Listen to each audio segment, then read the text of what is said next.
Assalamu alaikum rahmatullahi wa barakatuhu, and welcome to another episode of Talking Point.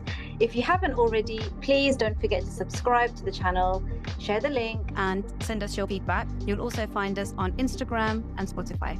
Today, I'm your host, Farhana. With me today is Dr. Amina, who has recently returned from Somaliland. She is a medical doctor by profession and the granddaughter of a survivor the 1980s contested Isaaq genocide that took place in the north of Somalia. This will be part of today's discussion, inshallah, as well as the history of the region now known as Somalia and Somaliland, its fragmentation, and of course the recent fiasco surrounding Somaliland and its connection to the ethnic cleansing of Gaza. Assalamu alaikum, Amina. How are you doing today? Wa alaikum assalam wa rahmatullah. I'm doing really well, alhamdulillah. Thank you so much for having me on your podcast to talk about this important topic. It's absolutely our pleasure. Are we going to call you Amina today or Dr. Amina? Just call me Amina. Just call me Amina. Okay, alhamdulillah. We planned the episode around Trump's comments about Somalia and other Muslim lands. A permanent pause on third world migration, including from hellholes like Afghanistan, Haiti, Somalia, and many other countries. I didn't say shithole, you did. We had a meeting, and I say, why is it we only take people from shithole countries, right? Why can't we have some people from Norway, Sweden, just a few?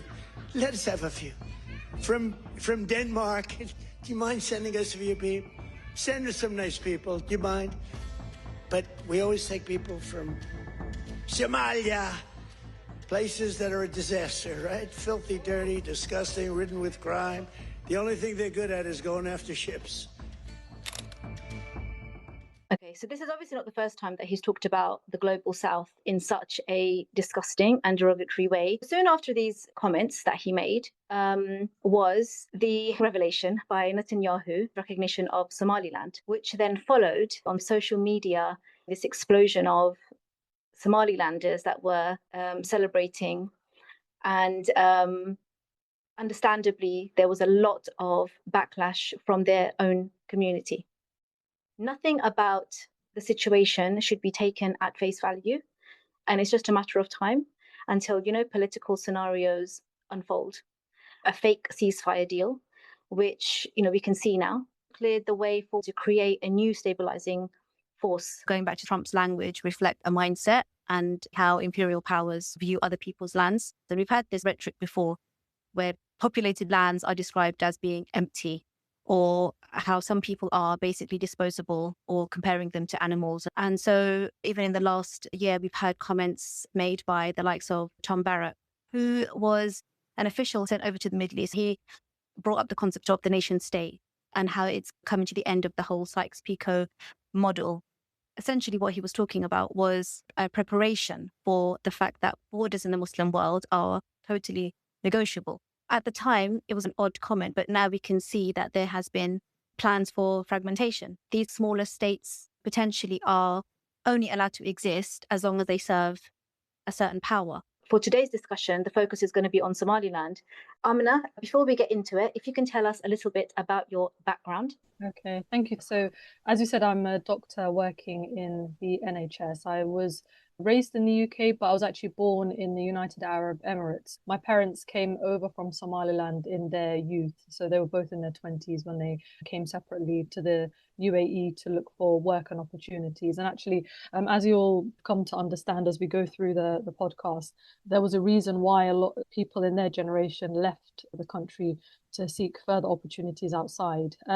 So my dad's actually a mechanical engineer, and at the time he was working for an oil company. So this was in the 80s when the UAE had their boom, and they were drawing in people from all over the world to come and work for them and develop their country.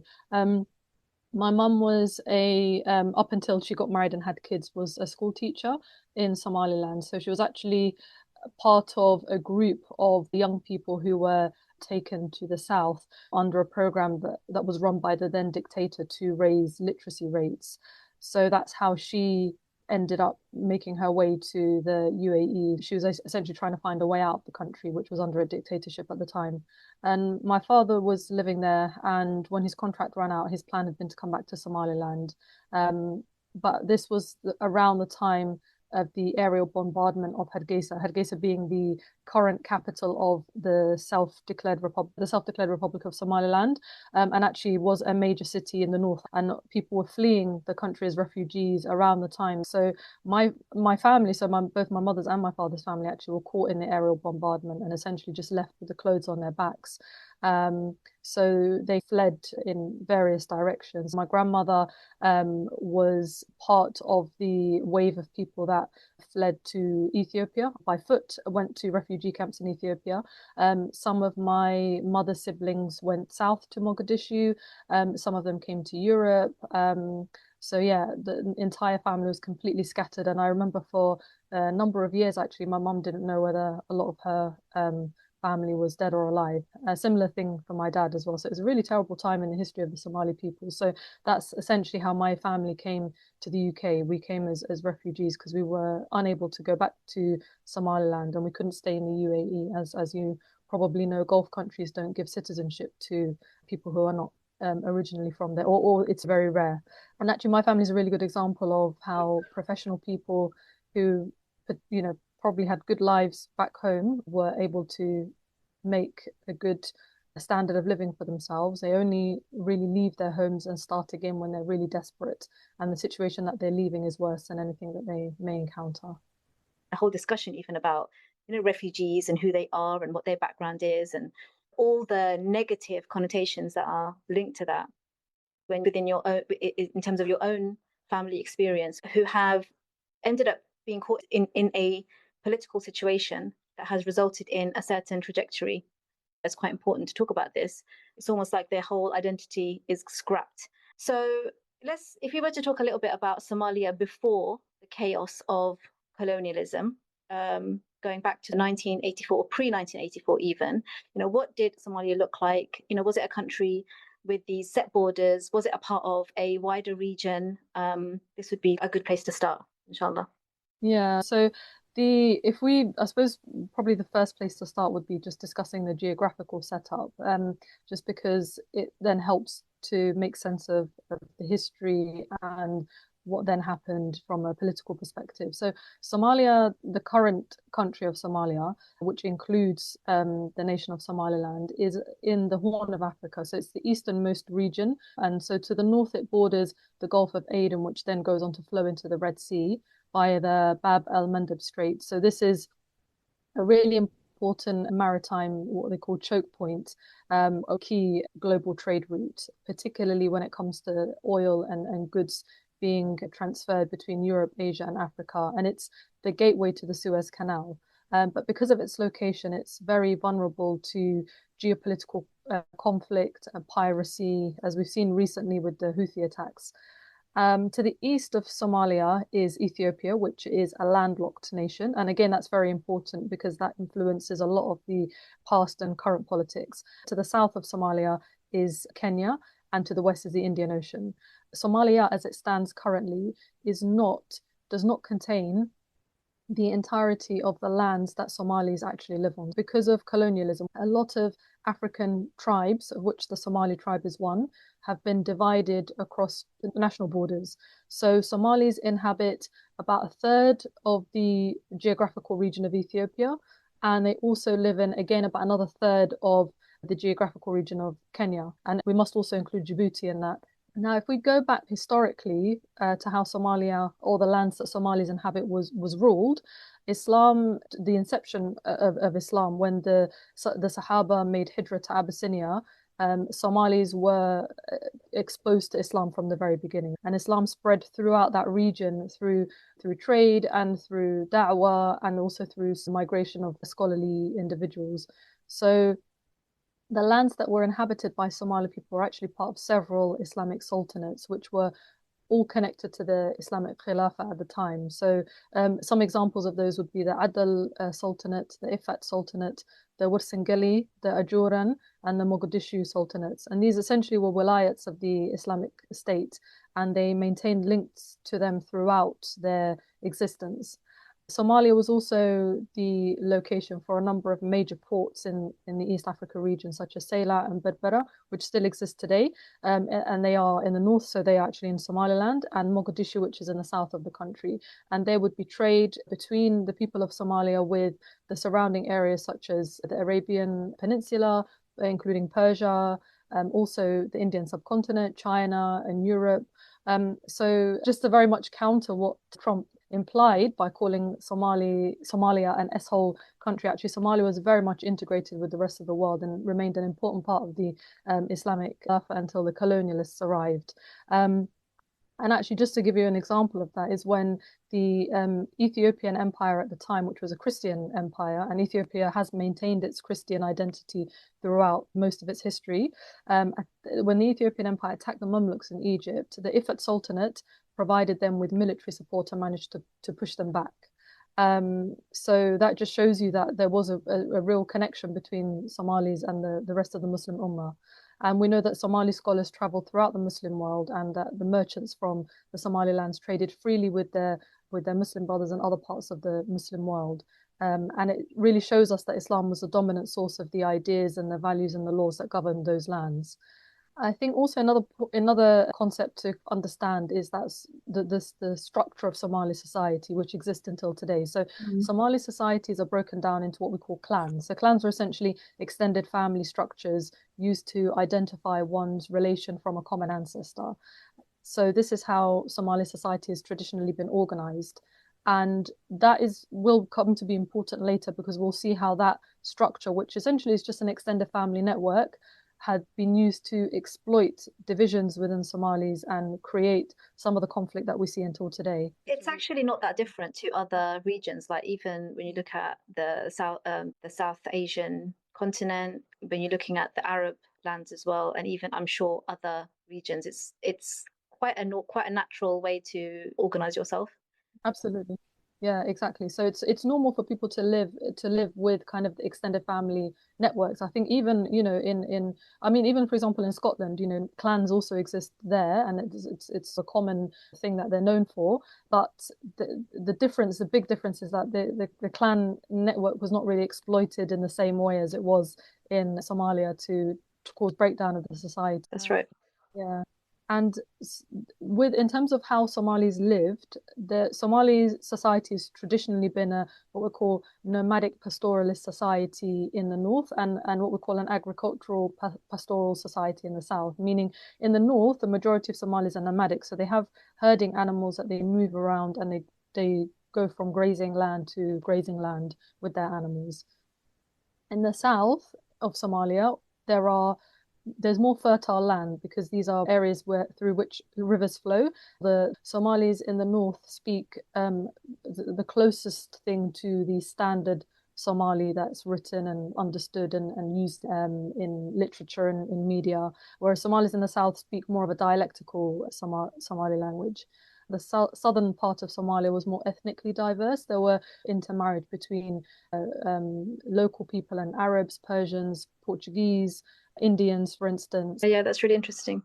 Yeah. So would that have been because of the fact that it's exposed to the sea on 2/3 of the as in the modern day on the modern day map? Yeah. Correct. Yeah, it's got the longest coastline in Africa, so you can imagine a country with such a long coastline is going to have a lot of trade and movement of people from all over, and that is essentially the reason for the existence of these mixed populations in the south.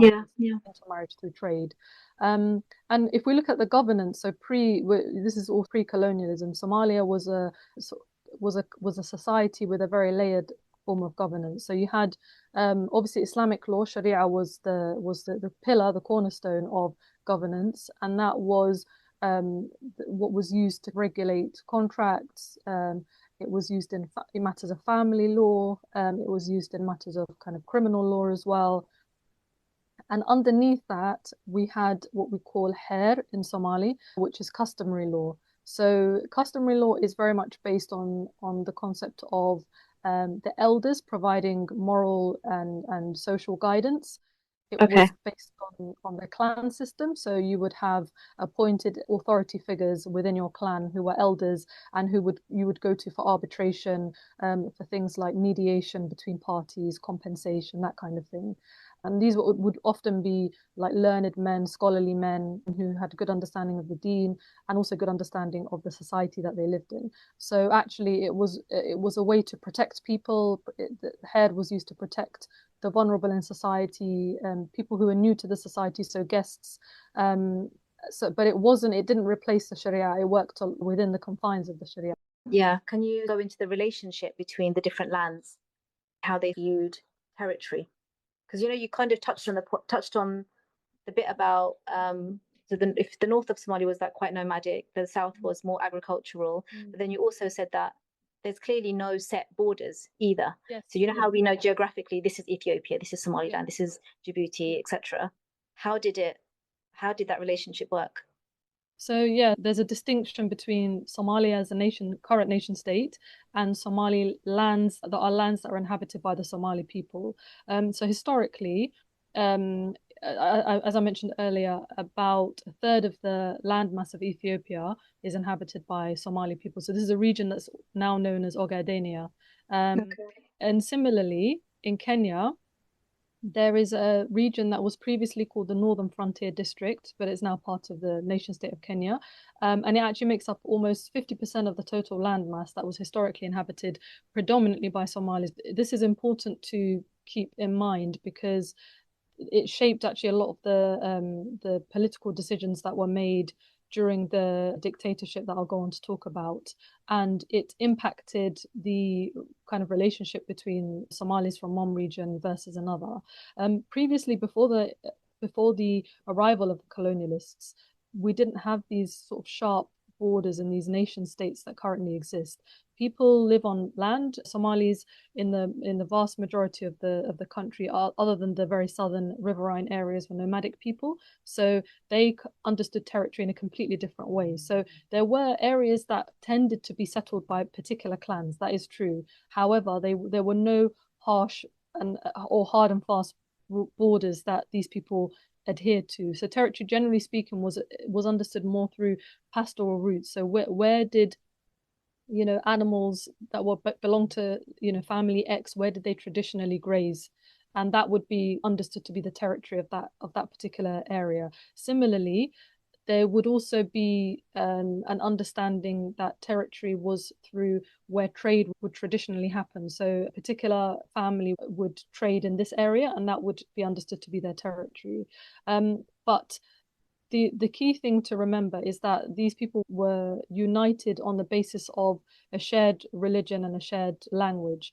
So they weren't really looking at themselves as being from, for example, I'm an Ethiopian Somali versus I'm a Kenyan Somali. No, they were people who were united through religion and language. And actually, that's one of the nice things I think that does persist until today, is that Somalis still do recognize themselves as being one people, despite having these hard national borders drawn up. So Somalia really was more of an identity rather than an actual physical place. So Africa is a place that is difficult to draw sharp borders on a map. It does exist some natural geographical barriers. So, for example, the Sahara is one of them, but there are people that live across the Sahara also. So Africa is often described as being sub-Saharan and northern, but actually there are people that live across the Sahara. So even that distinction isn't really realistic. European countries who also have national borders also have a similar problem in that they're not able to separate neatly unless there are natural geographic boundaries. So, for example, the Pyrenees, the mountain range that separates France and Spain, is an example of a natural geographic boundary. Or, for example, the English Channel that separates the United Kingdom and Great Britain from the United Kingdom of Great Britain and Northern Ireland from France. So, but we don't really see that in Africa. You have people that are divided across invisible lines. There's no natural boundary that's stopping them. They could just walk across. And actually, when I once visited Somaliland, we were driving back from one city called Borama to Hargeisa, which is the capital, and we actually drove through what would technically be considered Ethiopian territory, because my phone provider changed to an Ethiopian network, but but there's no physical barrier that you can see there. And also, I remember when I went on my elective as part of my medical school training, I went to Malaysia, and as part of the group that I was with, we actually traveled to some towns that were technically on the border with Indonesia. So we were actually physically look inside Indonesia, and then you just step a few meters away and you're in Malaysia. So it just is, this is just an indication that, you know, these national borders that exist are really very artificial, and they're created outside of the Muslim world by people who are not Muslim, and we give them legitimacy by adhering to them and believing in them. Yeah, absolutely. I think that obviously brings us on to the inception of colonialism, because when the Europeans went on their expeditions across Africa, across the Arab world and Asia, that's exactly what they saw. And the comment that Tom Barak made, I mean, it's just so ironic, because he was downplaying the nation state that were carved by Sykes and Picot. However, he then went on to say, you know, the original people of those lands are actually bonded together through their villages, through their tribes, through their clans. And I think as well, they could also see that this kind of setup was not conducive to the way that they wanted to take charge.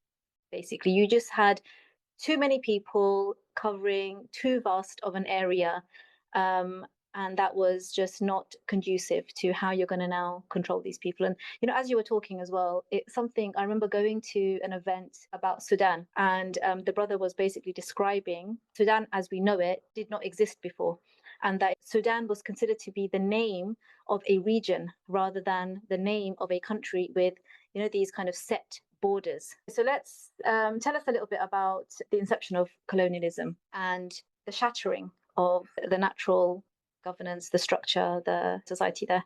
Yeah. So Somalia followed, I think, a similar path to a lot of the Muslim majority countries in Africa when it came to their separation from the body of the Muslims at the time. So colonialists have actually been in the region of East Africa for a very long time, as far as the 14th and 15th centuries. We didn't call them colonialists at the time, of course, but when the Christian Ethiopian Empire was attempting to expand into the Islamic Adal state, this led to the Sultanate, the Somali Sultanate at the time, waging a defensive jihad against them. And the Portuguese, who were essentially supporting their Christian Ethiopian brethren, intervened and supplied them weapons and troops. And eventually this led to the suppression of the Muslim state, and they had to retreat.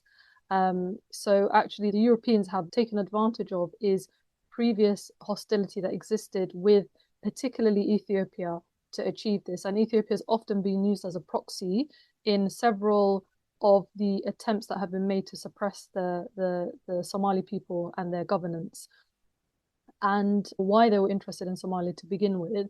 So Somalia obviously is, as I said, has got the longest coastline in Africa, and it abuts the Indian Ocean and the Red Sea in different places. So that coastline has made it very, very strategic for things like trade routes linking Africa with the Middle East and Asia. And so European powers, obviously thinking about how they would exploit Africa and start to take resources out of Africa, sought countries that had good port access so that they could pillage the continent more efficiently. And so obviously Somalia was one of those countries that was sought after, and particularly having control of lands near the Suez Canal. So when the colonialists came back to Somalia in the 1880s, this was on the back of something called the Berlin Conference, which was a diplomatic meeting that was held in Berlin from 1884 to 1885, convened by the Chancellor at the time, Otto von Bismarck. And the goal was to regulate European competition. So the European nations, as much as they're cooperative today, at that time were very much in competition and wanted to each grab as much territory as they could. And so to avoid them coming into conflict with each other, which wasn't entirely successful, because we know that they did actually have multiple conflicts in different parts of Africa amongst themselves to try and grab more land and power, they convened to try to better divide the continent so that each European country was able to leave with something. So when that happened, the lands that Somalis occupy, was essentially carved into 5 different regions. So Britain claimed what they call now British Somaliland or Somaliland, which was a northwest region, and that was done to secure the supply of livestock and routes to Aden. Italy then took the southern half of the country, which we now call the Somalia proper, and that was because that region had more fertile farmland, and so they essentially used that to create plantations in Somalia.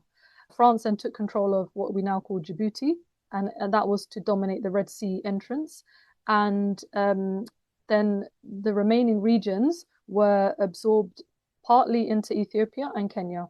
And so Ethiopia and Kenya feature heavily in the political history of Somalia because they've been used throughout that time as proxies for the colonialists, because both of them are predominantly Christian countries, and they are bordered or surrounded by Muslim countries. So you can imagine this fragmentation into these territories effectively weakened the Somali people and allowed them to be dominated much more easily. That was essentially the beginning of the colonial enterprise in Somalia. You've got the French, you've got the British, you've got the Italians. And, how has that affected how the Somali people today? Because it must have had a massive impact, because you're talking about they are European powers, but they are from 3 different vantage points as well. Yeah, I mean, when it comes to the way that they each practiced their colonialism, there were massive differences. So in the northern part of the country, so that this was the area that's now known as Somaliland, which was colonized by the British, there were certain agreements that were put in place that limited how much interaction there could be between the locals and the colonialists. So the British colonialists were not allowed to give birth. They were coming with their whole families, their wives, their children. Another rule was that there could be no intermarriage. So actually you won't find now in Somaliland many people of British kind of descent. They do exist, but they would have been later, post-colonialism, those people. So we don't have large communities of people who are descended from colonialists. So then that later claim on the land is weakened because those people don't exist. Whereas, so in the south, things were a lot different. So the Italians did mix with the local people. They did marry amongst them, and they did have children there. And also, some of the cultural nuances of the Italians were adopted by the Somalis that lived there. So the southern part of Somalia. And similar thing with Djibouti, actually. So there was mixing, settling of the French, and they had children with the local people. So those societies were a lot more permissive, as you can imagine. Sort of southern European culture, they were a lot more permissive, whereas Somaliland was a lot more conservative. So these discrepancies were then part of what would go on to happen when the lands tried to reunite. The British didn't invest in infrastructure. They allowed the customary things to remain. So they, in a way, had more of an indirect rule because they didn't want to deal with the opposition that would eventually happen if they tried to become more pervasive. They wanted to have control of the ports and the strategic locations. So their colonialism was more of an overseeing and an administration rather than being heavily involved in completely reshaping the social and the political landscape. Whereas in the south, Italy ruled completely differently. So they had a comprehensive economic plan, which was more a crop-based, farm-based society. So they invested more heavily into the infrastructure to allow them to gain more control. They had a more direct and centralized government. They took over all of the fertile land and they built plantations. And they had to invest in the infrastructure because they wanted to maximize the production in these places. So they dispossessed the land. So they took people off the land and they used it to grow and export crops. So essentially they created a very artificial social structure. It's completely fragmented and completely essentially unrecognizable. Whereas in the north, there was very little investment, became more stagnant. So they couldn't economically progress themselves because a colonial entity wasn't investing. So they didn't really build any roads, a handful of schools, and I think a handful of hospitals.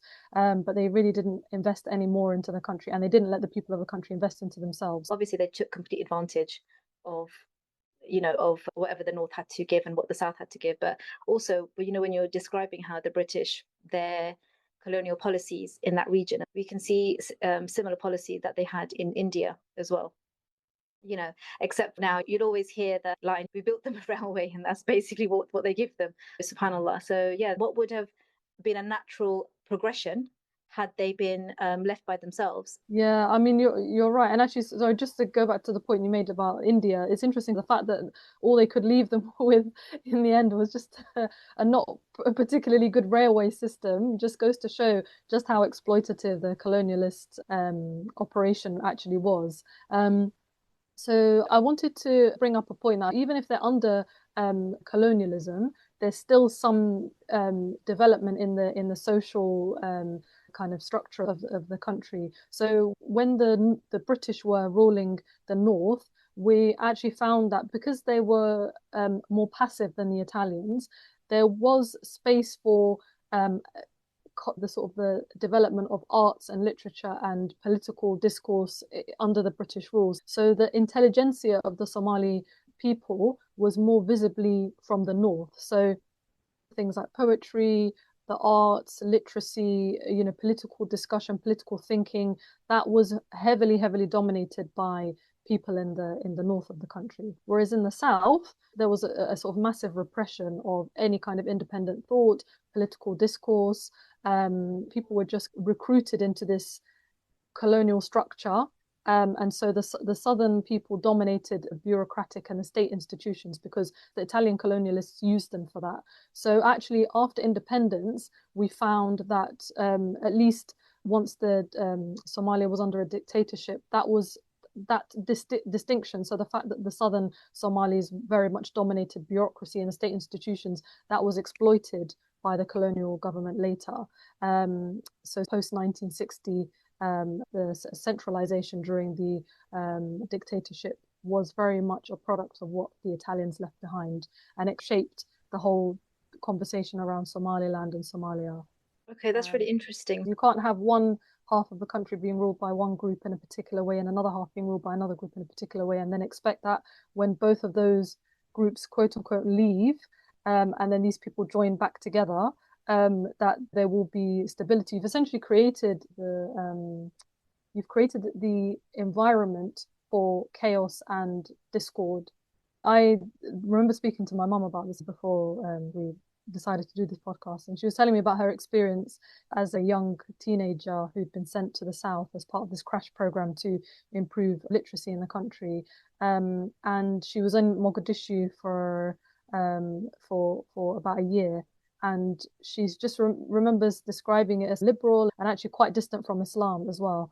And they spoke a dialect of Somali that was difficult for people from the north to understand. The colonialists did also exploit the clan structure in Somalia. There were areas that were essentially divided along clan lines. Often families were split along these borders as well. And what they did as well, they created a census and record keeping system that never existed amongst Somalis before. Every Somali can tell you that we have something called abtirsimo, which is counting your paternal lineage backwards. But when the colonialists came, they set up a kind of record keeping and census and documentation, and your ID card would often identify you and and your clan, and make it easier to control people and to structure the society. And they took advantage of that by essentially favoring some clans over others. They would provide them with more access to jobs. They would prioritize them when it came to trade. They would recruit them into the police and the auxiliary forces. The British very much took advantage of this because they like to rule indirectly and cheaply, so they didn't have to invest too much money. So they relied on clans that were dominant in the areas that they wanted to take advantage of. So that would be the coastal regions like Berbera and the urban centers like Hargeisa. And this was just practical for them. It just made things easier for them. But obviously in the long term, it created a lot of resentment because there was this perceived sort of discrepancy in how different clans were being treated. And similarly in the south, they would be employed on the farms, they would be employed in the military. They had more proximity to this colonial infrastructure. Again, not because the Italians loved them or had any nice positive feeling towards them, but just because they needed labor and they needed local intermediaries that they could use to control the population. And I suppose some other effects of colonialism when it came to Somali governance was that the Sharia and the Hair customary law were completely dismantled and replaced by colonial governance. So then, when we're in a place where you've used these systems to keep things in order and then you remove them, what will ensue? There'll be chaos, violence, you completely fragment and destroy the society. I mean, you're looking at two different political objectives, right? What you described before about the clan structure, the Sharia, the Hair, where you're looking at how do you provide harmony and a society that is able to function together and where people's needs are met. So it's not that the issue is about belonging to a clan or belonging to a tribe or belonging to a certain region. It's about how do these different groups of people work with each other, right? When you now remove that, and then you have powers that have come in where their political objectives are completely different. We're looking at economic objectives. They've got trade to think about, resources to extract, not how you're going to create a society that is, functioning to a high level. So if we fast forward to 1960, which is the official year of independence to form the Somali Republic, this was also a time where there was a Cold War that was taking place between the USSR and the US. So Somalia gains independence and immediately collapses into that Cold War rivalry, as does a lot of the newly formed countries or nations in that region. More broadly, you can see that there was a restructuring post World War II that was taking place primarily by the US. In a very short time, we saw this scramble now to unify and define Somalia's independence. So it's actually important to note that Somaliland gained independence first. So when the people there sought to unify with the southern Somalis. So the reason I want to mention this is because recently with social media, there's been this almost like, I suppose, demonization of the people of Somaliland and this positioning of them in social media discussions as though they are puppets of the West or in bed with the West, or that they want to be under the control of the Western countries. And actually that couldn't be further from the truth.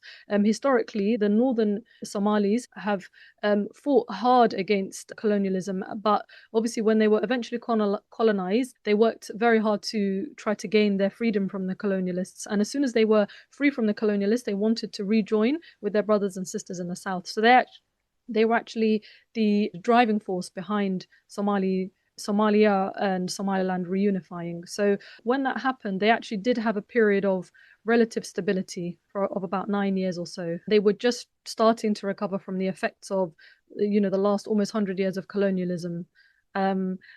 It's important to remember as well that if we remember how Italy left the southern part of Somalia and how the British left the northern part of Somalia, there was a massive difference. That difference in organization, infrastructure was heavily exploited by the what would then become the dictatorship of a man called Mohammed Siad Barre. So to fully understand the impact on the people of Somaliland, we have to talk a bit about him and what he did in the country. So he was somebody who was from the southern part of Somalia, who had been trained in the military and the police academies of Italy during the colonial period. So he was actually very much a colonial, part of the colonial machinery of southern Somalia in the 1940s. So anyone that was promising when it comes to the police or military was sent to Italy for advanced training. This was part of the effort of the Italian colonialists to try to build a local security apparatus that they could control. So you can imagine somebody that's taken from Somalia, taken to Italy, is going to undergo a degree of mental colonization as well as being physically trained in how to continue to uphold the colonialists' power. So, you know, when he was under their training, he was influenced in this authoritarian style of commanding people. So after Somalia gained independence from both Britain and Italy and joined together, this background essentially helped him rise rapidly in the what was then the new Somali National Army, which would eventually lead to a coup in 1969. So you mentioned earlier that kind of Somalia and actually other African countries gained independence during they were immediately thrown into the Cold War.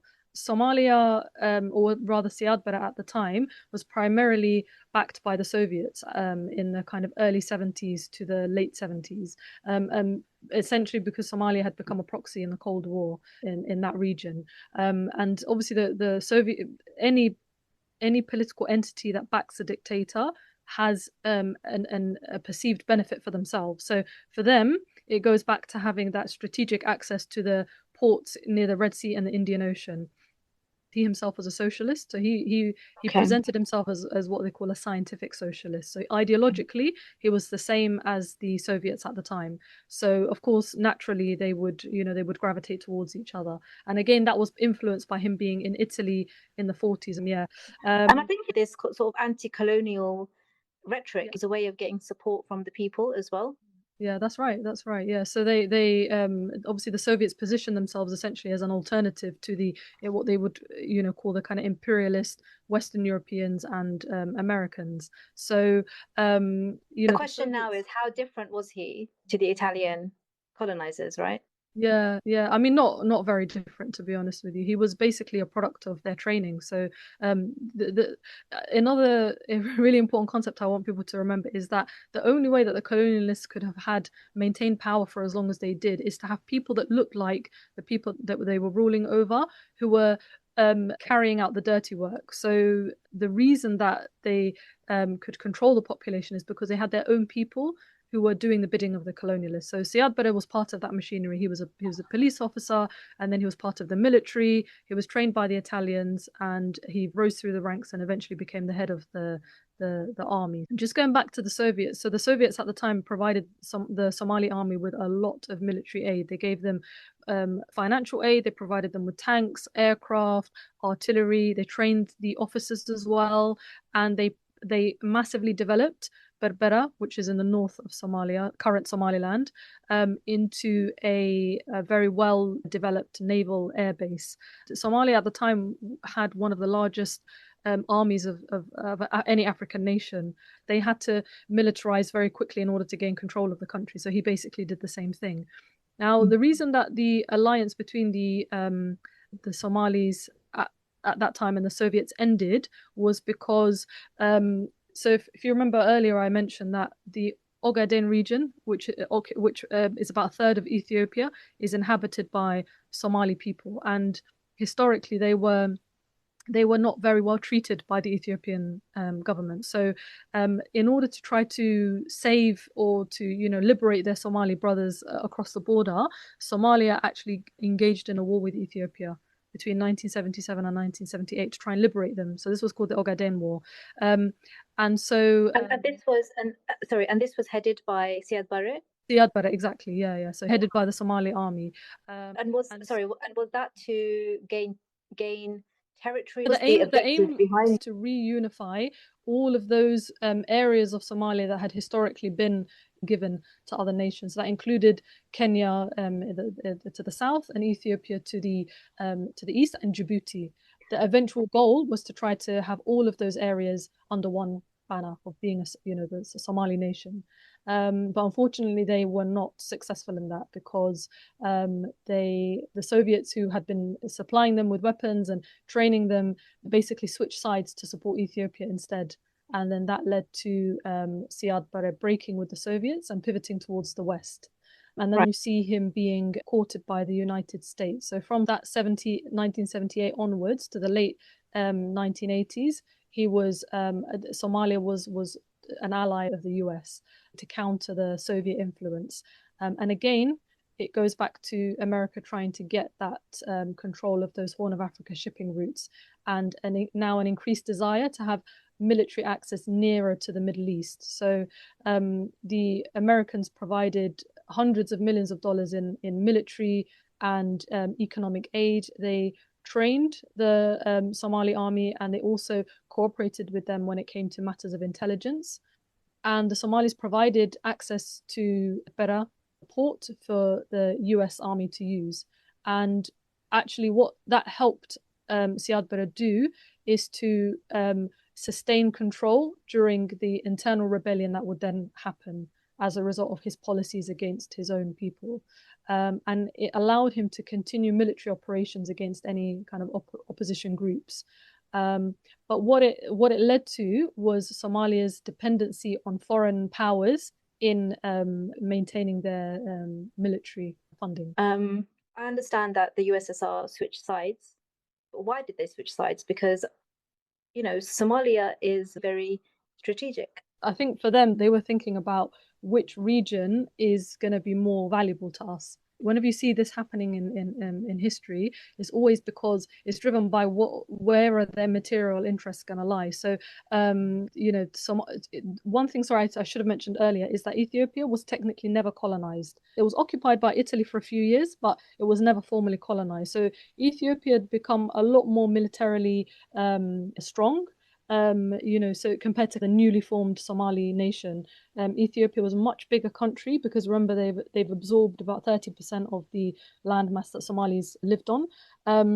And also geographically, it's more in the middle of the Horn of Africa. So Ethiopia, because it's so big, it actually borders many more nations, and you have access to further inland into Africa if you ally with Ethiopia. And also they had much stronger state institutions. They had a bigger army, because they didn't have the burden of having to throw off colonialism to progress.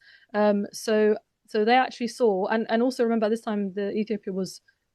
And Eritrea was part of Ethiopia as well, so they did have some sea access as well. But technically, Somalia was the aggressor in that situation, because they were the ones that were trying to, gain back the land. And I believe also that, as far as they were concerned, Somalia was less ideologically stable. I was just going to say, how do you untangle hundreds of years of colonial rule?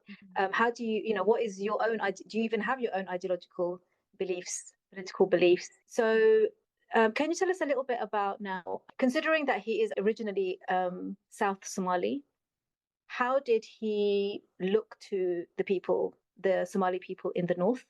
And then obviously then, what led to the fracturing that we see? So as the colonialists sought to divide and conquer the Somali people, he did exactly the same thing. So he was a member of the Darod clan, and he was the sub-branch called the Marahan clan.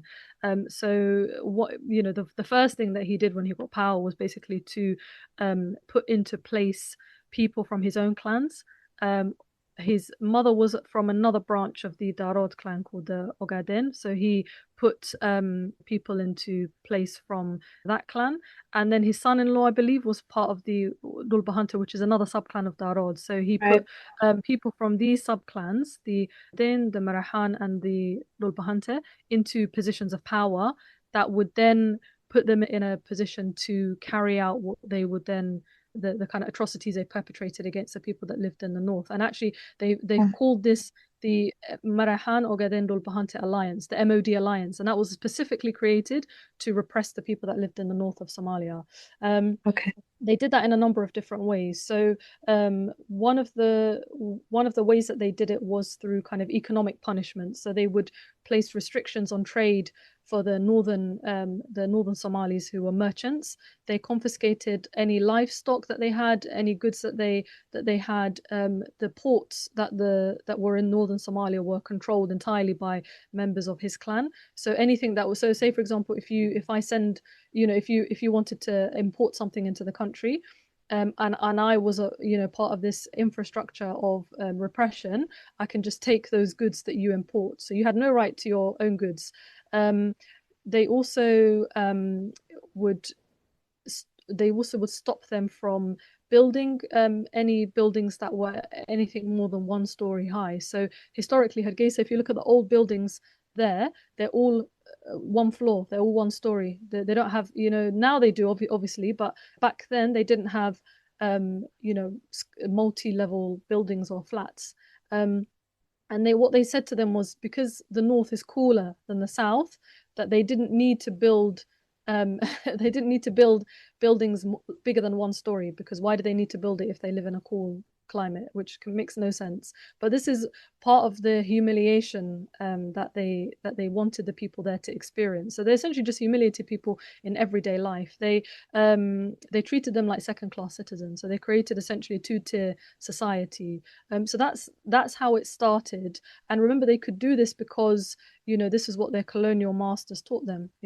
During the period of colonialism, everybody had an ID card, and that would identify where you were from and therefore your clan, and it would be easy to pick out who's who. They could obviously do that just through dialects and knowing where people, you can tell where someone is from in Somalia by the dialect that they speak. But that's part of the way that they help to control Somalis. Also, I think another reason they repressed Northerners so heavily was because they knew that a lot of the intelligentsia, like the kind of the intellectual class, academics, were in the north of the country. And so when you have, like a region where all the, the thinkers, the movers in society are based, you have to control that much more strongly. Otherwise, you fear that they will rebel against you. So that was some of the things that they did. They made it very difficult for intelligent people to pursue any higher academic studies. You would want to nurture that and see how you're going to develop in those areas, whether you're carpenters, whether you're in construction, whether you have an understanding of, whether it's military, agriculture. I mean, there's so many industries, right? You would actually be thinking about, how do we collect people together and build industry, build organizations, develop as a nation. My background is Bangladeshi, and there's a lot of Bangladeshis who have become highly educated, and they just want to leave the country because if they are not supporting the correct political party, they will not get the same level of opportunities or the privileges. Yeah. Exactly. So no, you're absolutely right. It was a massive shame actually that Somalia went down this path with a dictator so early into its independence from the colonialists, because actually I wonder what they would have been had they not followed this path. So yes, essentially they were treating the Northerners so badly that, like you said, a lot of them actually wanted to leave, and a lot of them did try to find other ways to get out of the country. Because if you're a young person growing up in that environment, you just want to find a way to be able to live a normal life and take advantage of opportunities without being punished for being part of a particular clan.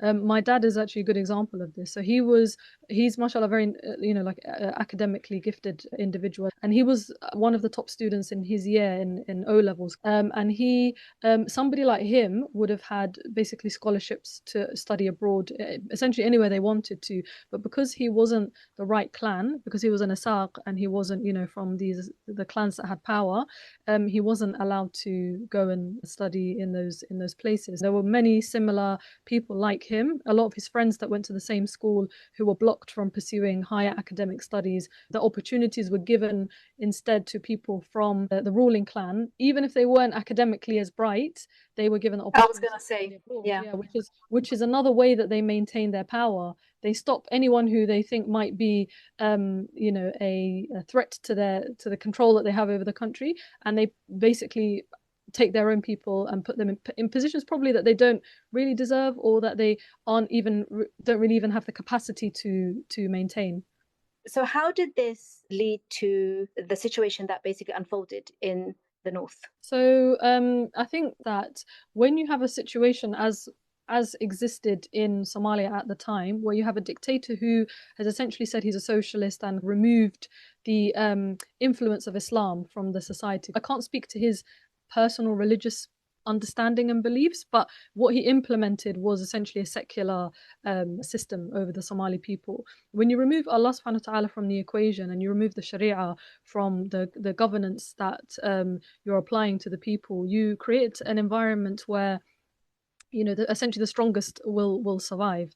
And the strongest here were the people in the south, because they had the infrastructure, they had they had been allowed to develop, and then when the two nations gained independence from the colonialists and rejoined, they were the people who were in power. And so you had a situation where there were people who were essentially kept repressed by their brothers and sisters. So they had the repression from the British, and then when they gained independence and they thought, okay, finally we can breathe, this boot has been taken off our necks, the boot went right back on, but this time it's a Somali boot and not a British boot. So in order to maintain that, obviously you have to incentivize people. So the people that were carrying out this repression were incentivized by financially being given financial motivation, and they were given ideological motivation that they're better than the people in the north and therefore they deserve more control and power. And they were physically given motivation by being installed in these positions where they could exploit people. So what ended up happening is, as you can imagine, there was increasing resentment from the people living in the north, because they'd been through 90 plus years of colonialism, and now 10 going on to 20 years of post-colonial rule where they were continuing to be repressed. So that obviously led to some agitation in the society. So the way that the dictatorship of Siad Barre responded to that was to essentially arrest people. So they focused very much on places where arbitration would happen amongst Somalis. So the clan meetings that would happen, the masjids where people would gather, there was security services implanted into those places where they would spy on people and then report back to the regime. They arrested anyone who had any sort of power in the north, so any intellectuals, business leaders, even students, because we know that a lot of political movements have been started by young people, by students, and led by students. So a lot of them were detained. Anyone that was suspected of being potentially part of an uprising against the government. So what kind of developed in this kind of environment was the formation of the SNM, the Somali National Movement, as a reaction to the Siad Barre dictatorship in the north and the repression. So anyone that was felt to be supportive in any way, shape, or form of the SNM, even if you weren't directly involved with them, entire communities were essentially then labeled as being suspicious and were spied upon. People were arrested, people were taken away in the middle of the night and never seen again. And we believe that a lot of these people were taken to torture centers that were funded by the Americans at the time. Similar to what places like Guantanamo Bay, which still exist until today. So this was the pretext that led up to the genocide in Hargeisa. They would basically execute people on site. So anyone that was suspected of being involved in the SNM would be executed. They were not allowed to. Families were not allowed to bury bodies of the dead. You've got brothers, you've got a father, you've got a husband. They would be taken outside, they would be shot, and the bodies would be left outside for days to decompose in the hot sun. So you can imagine this is worse than anything that the colonialists ever did to the people in the north. Much, much worse. So that you see the first waves of people leaving the country were around this time in the 80s. And then eventually there was escalation of this repression. So a mass wiping out of people in the north, and they did this through several mechanisms. How they really achieved their goal was through aerial bombardment. So they would load up jets, the Somali army's air force, and they would fuel and then bomb neighborhoods. And they heavily targeted residential areas deliberately. So there are, whole cities in the north that were completely destroyed. So Hargeisa is one of them, but Bur'a is another major city in the north that was also, completely destroyed and completely turned to rubble. Most people ended up leaving on foot towards Ethiopia. And actually the army even came after those people that were leaving on foot and bombed them in the places that they sought refuge. Deliberate targeting of people fleeing, women, children, babies, old people. This wasn't what the current Somali government wants to portray which is that they were fighting armed militia. No, they were literally, it's not that different from what's happening in Palestine, if I'm being honest. Yeah, The level I mean, of destruction.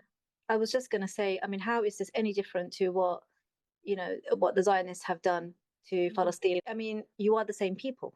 We're not actually talking about Exactly. an occupation that has you know, come into your land. That you can imagine if this happened with while the Italians were still there. Okay, that's one story. But we're talking about, you know, Somalis fighting Somalis. You want to eradicate Somalis in the north, and then you want to replace that area with Somalis from the south. I mean, it doesn't make any sense. It doesn't make any sense. And actually, it's funny you mentioned that, because that's exactly what they tried to do. So Siad Barre had a policy where he tried to essentially ethnically cleanse, which makes no sense when I say this because we are the same ethnicity, but he tried to cleanse the land of people from the Isaq tribe and replace it with people from his own tribe. I mean, they did other things as well, similar to what the Israelis are doing now. So they killed or stole a lot of the livestock, which then obviously meant that people would starve and they wouldn't have anything to eat. So those that weren't dying from, you know, direct bombardment through bombs being dropped on them were dying through starvation. And then this is what the Americans did with yeah, the natives, exactly. with the buffalo. Yes, exactly. And another thing that they did was when they started the aerial bombardment, they basically brought planes to airlift any of the Darod people that were in the north out of the north and to Mogadishu. So they basically saved all their own people and brought them to safety, so that what would remain would be the Isaq and the other tribes that lived there, so that they could more easily wipe people out. So it's a bit like when the Western countries airlifted their people out of Israel before the bombardment. It's a similar sort of situation to that. And what they did was when people fled, the army of the government put landmines all over the north, so that whenever anyone would try to come back to their house, the landmine would go off and cause either death or major disability. And the landmines have not all been found. Actually, there were tens of thousands of them placed all over the rural areas in the north, and children are still being killed or maimed by them to this day. They, you know, like there was recently, actually, while I was there a few weeks ago, or a couple of weeks ago, there was a case of a little child that picked up a landmine that was undetonated, and it exploded and caused disability. So it's not gone. It's not over. Yes, subhanallah. That's really, it's just horrendous, especially as it's been contested. I mean, to be honest with you, the word genocide, it really doesn't mean anything anymore, because there is a live genocide that is taking place as we speak, and yet people are having a debate about whether we're going to call this a genocide or not genocide. I mean, you can use other words.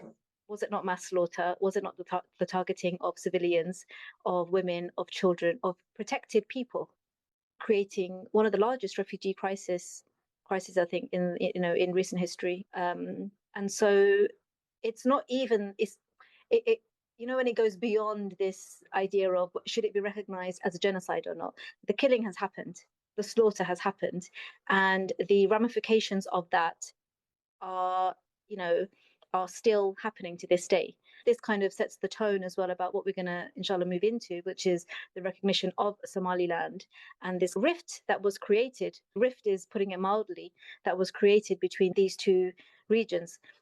You talked about the US obviously backed Siad Barre, yeah, after Russia switched sides, and the US also supplied weapons and military to Siad Barre. What was their response to this horrendous slaughter? So I think the problem actually with a lot of the response of the US is that you know, on the surface they have to be seen to be not publicly backing what is perceived to be something negative. So where public opinion is against something like, for example, here, the public opinion at the time was that they were fighting a militia group, the SNM. They were fighting a group that was trying to overthrow the government, which obviously wasn't the case. They were defending themselves, They were which defending is themselves, again is a natural reaction. exactly, and which is their right, as human beings and as Muslims, to defend themselves against aggression. So the US continued to back Berbera, continued to supply him with weapons. In fact, they allowed the base of Berbera to be developed further so that it could be used to refuel, so that the planes could then take off and continue to bomb civilians. Interestingly, when there was more discussion about the repression of people in the north, as the political class started to speak out, and then the tide started shifting, Siad Barre actually sought help from the Americans to improve his public relations image. So he actually went to a PR company that was affiliated with the US government in order for his public image as a dictator to be cleaned up, to be polished. And Americans helped him with that, to try and so then there was lots of I think people who remember the time will be able to understand a little bit better, but there was lots of things put out in the media of him being like a force for good in the country, for establishing hospitals and schools, for trying to improve the literacy. The literacy rate went up significantly in the time of that he was ruling. So there was lots of like positive spin put on his dictatorship, very similar actually to what happened with Gaddafi as a dictator. There was at one point there was a move to paint him as a benevolent dictator and focus on the fact that Libya's literacy was exceeded a lot of Western countries and a lot of other African countries. So a lot of things were basically brushed under the carpet. Absolutely. So how did this lead to the collapse of Somalia? I mean, clearly all that PR didn't go very far. Absolutely. So you can imagine with the switch from the Soviets to the US backing, and the increasing reliance on foreign aid to develop the army and to develop the infrastructure in the country, you can imagine that when the country collapsed into a civil war, that part of that was from the fact that there wasn't really the proper internal reliance on self that was built internally in the country, because the country still relies so much on foreign aid and help. And when you're bombing, large regions of your own country, you're going to create an environment where a lot of the foreign powers do not want to stay in the country because it's no longer safe. Right. Furthermore, by destroying and mismanaging your own resources, like for example, to spite the people in the north, wiping out the livestock, you're basically you're crashing your economy by yourself. You're destroying your own economy. If you add to that the fact that Somalia, particularly the north of the Somaliland, is prone to droughts because it's a semi-arid kind of desert environment, you're basically escalating and you're rapidly bringing about conditions that would create poverty and a famine in the country. A really shameful thing actually is that Somalia is still very much dependent on rain. It hasn't utilized properly any underground water resources, and it hasn't utilized properly the fact that it sits on such a long coastline, and it has access to seawater that could be desalinated. I mean, there are reasons for that. You need money. You need, you need financial support to be able to set those things up. But the fact that in all of the years that he was leading the country, that was not something that he tried to develop is a massive shame, because then it forced the country to be dependent on something really unpredictable, like waiting for the rain to fall. Furthermore, you've created a situation where you have this, nation state, and you're enforcing these borders. You're making it difficult for people to leave or to migrate. And so you're keeping people boxed in when actually they could go outside of the country and survive and then come back later when things have calmed down. The country is also crippled with loans, because post-colonially, a lot of African countries needed to take loans from financial institutions such as the IMF.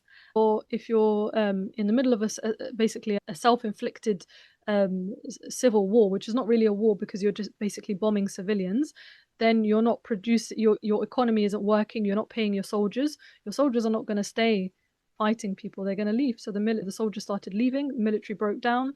Then you had this rise of what we call the warlords. So where you have a vacuum of power, you no longer have this military dictatorship that you were relying on to suppress people. Someone will fill that vacuum, and so these warlords filled the vacuum, and they then continued the fighting. So then essentially the state completely broke down. They no longer had control of the country. So all of these military kind of heads fled the country, including Siad Barre himself. So interestingly, just the last podcast that we did, we were actually discussing IMF, humanitarian aid, how they're basically tools of control and coercion. When you're talking about Somalia now drowning in debt, and then what led to its downfall completely, can you talk a little bit about how the UN got involved, the humanitarian missions that took place, but what is the reality on the ground? So the UN is understood, I think, by many people to be a neutral organization that is there to create peace and to create an environment where, you know, people's needs are taken care of. So they often appear when there are conflicts.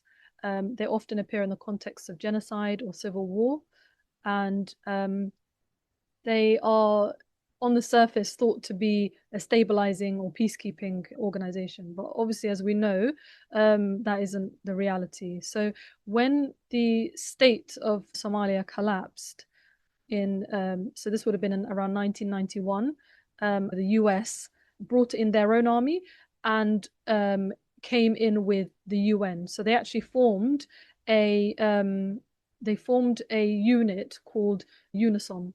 So UNISOM stands for the United Nations Operations in Somalia.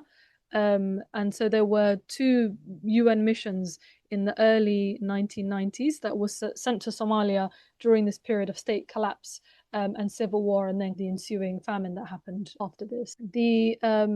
So ostensibly, what they were aiming to do was to try to bring peacekeepers in to hold back these armed factions, so these warlords that were now fighting for control, and to provide food for people to counter this famine that's now spreading. So you probably remember in the early 90s seeing lots of images of, like, people in Somalia displaced, starving, little babies that are malnourished. That was the pretext in which the US came back into Somalia with the UN as its partner. So it was initially, the goal was to try to create a ceasefire and to protect aid. And actually, this is something that the Israeli army is saying now about Hamas being, blocking the aid in Gaza. That's right. So these arguments that you see, actually, they play out so many times in history. There's not just a one time. Previously, we mentioned, as we were planning this conversation, you talked about the Abdi house raid that took place in 1993. And I thought that was quite interesting, because before you were describing the representation of the elders and how important the concept of elders were in part of, like, that structure and keeping that harmony within the society. Can you tell us a little bit about the Abdi house raid that took place? Yeah. So as I was mentioning before, UNISOM was created to ostensibly to try to deliver aid, and part of the way that this was given kind of international support was a lot of images of famine were just pumped out through TV in many Western countries. I remember seeing these images as a small child. So then that led to UNISOM shifting towards a military force, which is never what it was supposed to be. So they created a kind of a US-led coalition in around late 92 to try to disarm these militia and try to restore security and rebuild Somali political institutions. So now we've moved from an objective of we're delivering aid to now we're rebuilding the Somali government, essentially. So the UN has now gone from being a kind of humanitarian organization to being a military actor inside a country that's undergoing a civil war. So you can imagine then that initially the UN is viewing these people in Somalia as, civilians who are starving, and they're going in there to help them. And now they've shifted from that to these are now adversaries. They've got an adversarial understanding of what these people are. So you mentioned that one of the ways that Somalis would settle disputes or try to come to solutions for problems was to gather. The elders would gather and they would sit and discuss. And so this is exactly what was happening all over the country to try and get back some kind of control from these warlords. So this the Abdi house raid was a meeting of clan elders of the Hawiya clan. They are a major clan in the southern part of the country. So what happened was the US and the UN basically launched a helicopter attack on this meeting, this house, and they killed almost 100 clan elders. These are all civilians that were just gathering to try to come to some kind of solution for the problems that Somalia was going through. So that then completely destroyed the credibility of the UN in the eyes of the Somali people, and also created hostility towards the US, because here they were claiming that they were helping people, try to feed people, and they're actually just killing civilians now. That then led to a situation where the Somalis are gathering or taking up arms to now fight the UN and the US. So the reason I'm mentioning this is because one of the reasons that or one of the kind of accusations that's leveled against Somalis is that they're clannish, they're uncivilized, they will kill people that are trying to help them. They can't be tamed, as though Somalis are unruly, wild, crazy people. But actually, they're just Somalis are pirates, Amna. Exactly. I mean, even just to go off on a slight tangent. So even the piracy accusation, do you know where that came from? Do you know what the reason why they were? So how it started was there were a lot of foreign vessels that were, some of whom were basically just fishing off the coast of Somalia, just depriving, and not fishing in, like a little guy with a little fishing rod, but literally huge nets and just sweeping the seabed and taking all of the stock of fish that these people would depend on. And then there were other nations that were coming and just dumping all of their toxic waste washed up onto the beaches of coastal Somalia. And so the pirates were a response from a country that doesn't have a navy to try to counter that. Later it went into them taking over ships, but the main point is that this was a response. So here you've got a situation where you've literally wiped out the entire elder intellectual class of people that would have tried to bring stability. They're the people who've seen everything. They're the thinking people.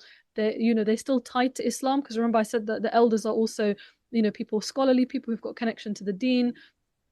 So you've completely gotten rid of their way of solving problems, and you've now painted them as an enemy and as an aggressor. So this is then what led to the kind of the situation with Black Hawk Down. It wasn't that they were just these barbaric people, lawless people, but actually look, they're people who've been killed by the organizations that are claiming to defend them. Okay, so if you were to fast forward a little bit, from what I understand, after the Abdi house raid, so the killing of the elders, there was a return to violence and extortion, and in terms of like the warlords coming back. And now you have infrastructure that has also been destroyed on a mass scale. Yeah. And there has been a tearing of the social fabric, right, of society. So even within this situation, I mean, it's natural. People are going to be thinking about how are we going to rebuild our country. There was also a re-emergence of Islamic courts so that people can go back to, try to go back to some kind of normality, especially now after there is a vacuum, not just Siad Barre from his departure, but actually from the departure of the US. Yeah, absolutely. So the warlords, who are essentially people, ex-military people who no longer had the control that they used to have, took up arms, created militia groups, and then ruled different neighborhoods through violence and extortion. So there's no way that kind of environment can breed or can allow for people to flourish. People are living in fear. They're not able to go about their day-to-day lives. They can't go out and get food because they're worried that they'll be shot at if they try and leave their houses. So you can imagine that kind of environment would not last. It can't last, because then the society would completely implode. So Somaliland is not is not going through this. This is all happening in the southern part of the country. Somaliland is separately and peacefully rebuilding their society away from the chaos that's happening in the southern part of the country. So outside of Somalia, there was a situation where there was a creation of these foreign-backed transitional governments that were essentially governments only on paper, so they had no control of the country. And so what was happening is the Western countries, particularly led by the US, were sponsoring other African nations like Kenya to hold meetings to facilitate the development, the creation of a government that would then go into Somalia and try and control it. And every time they tried, they failed. They had no legitimacy, they had no power, they had no authority at all. So every year, a new government was basically being created, and every year they were failing to gain any control of the country. While that was going on, the Islamic courts emerged out of the kind of ashes that were left by the power vacuum, and they created an environment where people could actually live safely. So what they were essentially courts. They were Sharia courts run by judges who had who had studied Islam, who were arbitrating on the basis of Islam. And these judges basically unified to form an organization that then went into the communities and wrested control back from the warlords. And they had authority. They were respected. They were natural leaders, and they also had the ability to defend themselves. That was the important thing. So they had the means to defend themselves. They then quickly gained control over parts of the southern region of the country, and they were able to bring some kind of control back. So they resolved disputes. They stopped the widespread theft and rape that was going on in the country. They protected the market so that people weren't being extorted anymore, and they could trade and the economy could grow. And they used a combination of Sharia and this customary law to achieve that. And that's going back to what Somalis were implementing prior to the arrival of the colonialists. They did have some hudud punishments, but these were very rare and they were heavily constrained. Unfortunately, obviously, they were a small group controlling a small part of the country, and therefore they didn't have the infrastructure and the power to gain wider control, but they were actually what people wanted. They were using Sharia, but technically they were still a secular movement because they weren't applying Islam in its entirety. They were applying it on where it was needed, on what they considered need.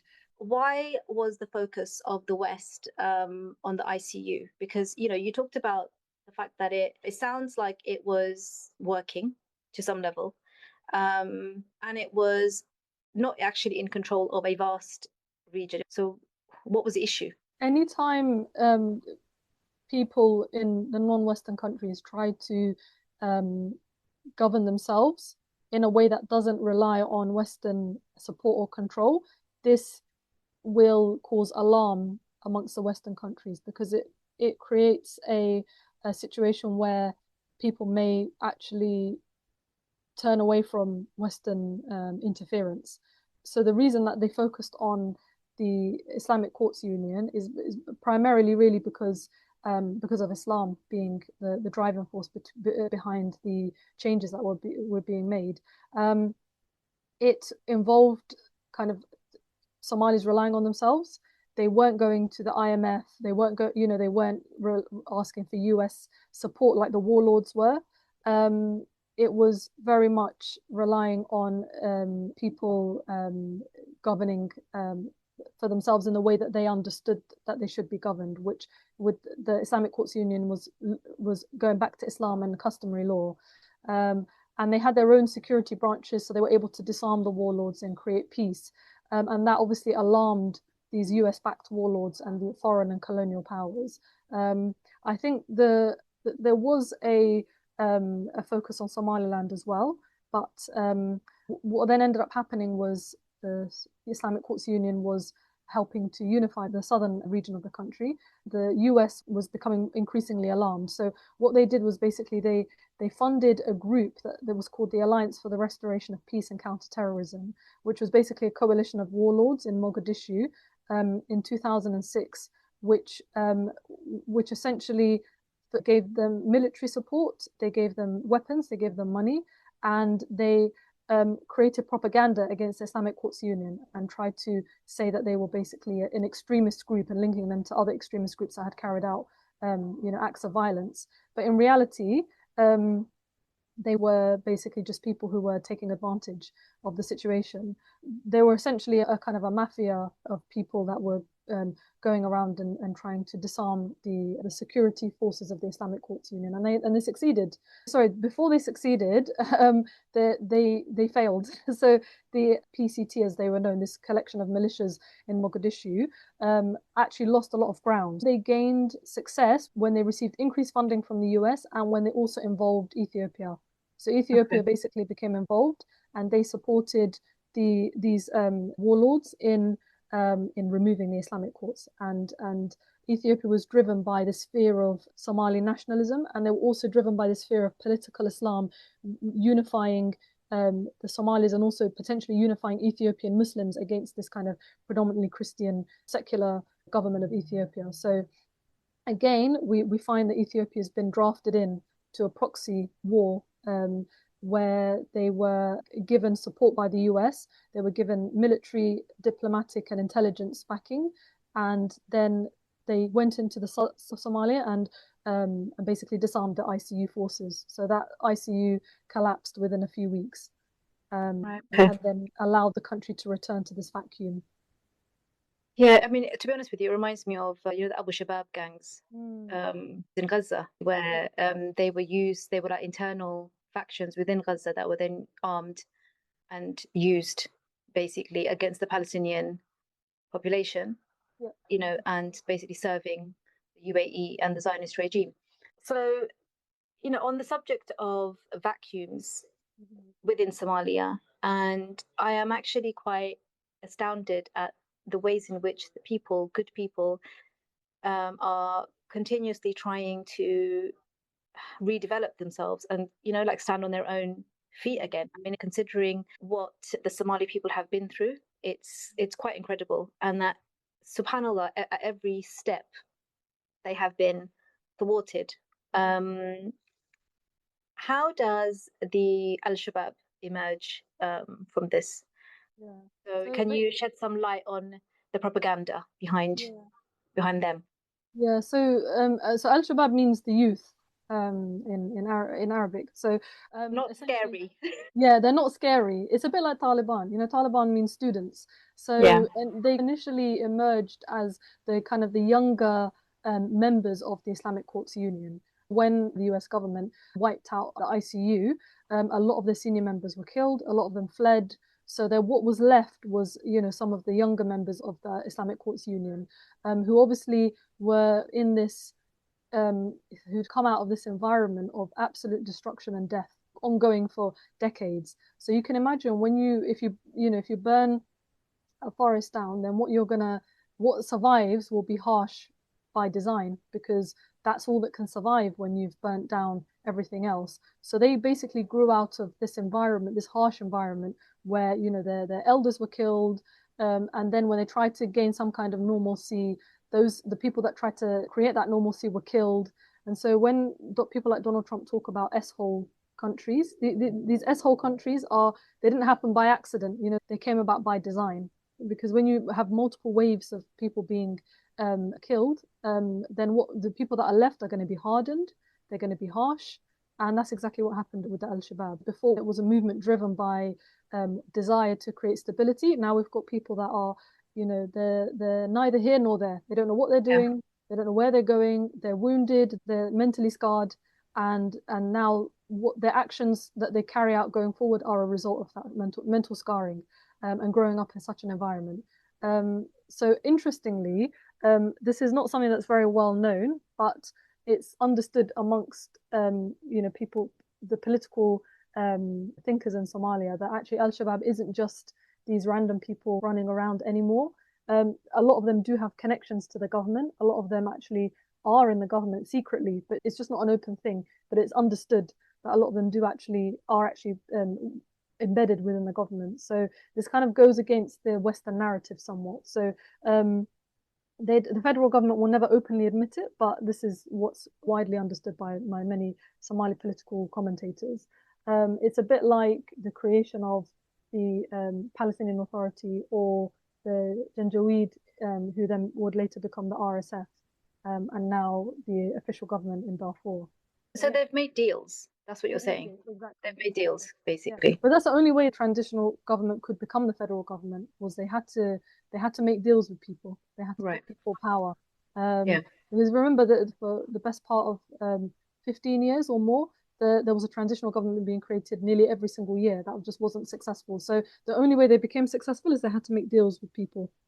And that's how they and to be honest with you, it's quite ironic because, you know, the whole of the Muslim majority world has had to fight quote unquote terrorism. And you've got these deals that have taken place, you know, behind the scenes because it's a facade.